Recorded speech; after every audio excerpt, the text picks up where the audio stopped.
क्योंकि कई कथावाचक हैं जो 50 लाख रुपए लेते हैं। कोई किसी की हैसियत है कि धीरेन्द्र शास्त्री को बुला ले अपने घर? इटावा में कथावाचकों के साथ हुई अभद्रता के बाद से राजनीति गर्मा गई है। लगातार अखिलेश यादव हमला बोल रहे हैं। इस बीच उनका एक और बयान सामने आया है, जिसमें वह बागेश्वर धाम के पीठाधीश पंडित धीरेन्द्र कृष्ण शास्त्री को लेकर बयान दिया है। अखिलेश यादव ने कहा कि कई कथावाचक हैं जो 50 लाख रुपए लेते हैं। किसी की हैसियत है कि धीरेन्द्र कृष्ण शास्त्री को कथा के लिए अपने घर बुला ले?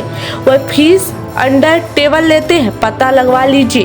धीरेन्द्र कृष्ण शास्त्री की फीस कितनी होगी? अखिलेश यादव ने यह बयान लखनऊ में दिया है। बता दें कि घटना के बाद अखिलेश यादव ने कथावाचक को 51,000 रुपए का इनाम दिया। साथ ही भाजपा सरकार पर जमकर हमला बोला था।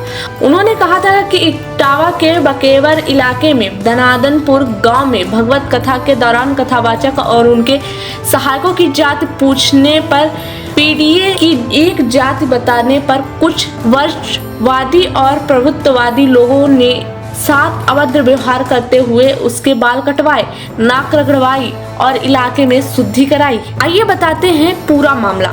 उत्तर प्रदेश के इटावा जिले में दादरपुर गांव में 21 जून को कथावाचक मुकुट मणि यादव और उसके सहयोगी संत कुमार यादव के साथ बदसलूकी की गई और मारपीट हुई। आरोप है कि गांव के कुछ लोगों ने कथावाचक का सिर मुड़वाकर उसका अपमान किया था।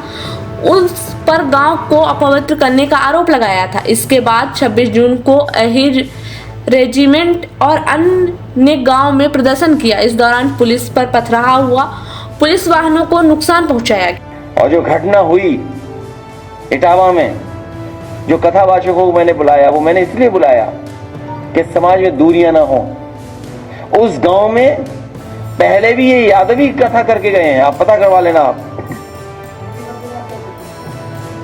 उन गांव वालों को सब पता है कि ये यादवी है कथावाचक, क्योंकि जिस परिवार को कथा करानी थी उन पे इतना संसाधन पैसा नहीं था कि लाखों रुपए वाले कथावाचक बुला लें।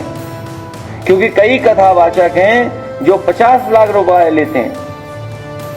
कोई किसी की हैसियत है कि धीरेन्द्र शास्त्री को बुला ले अपने घर कथा के लिए? कोई अंडर टेबल लेगा वो बाबा पैसे?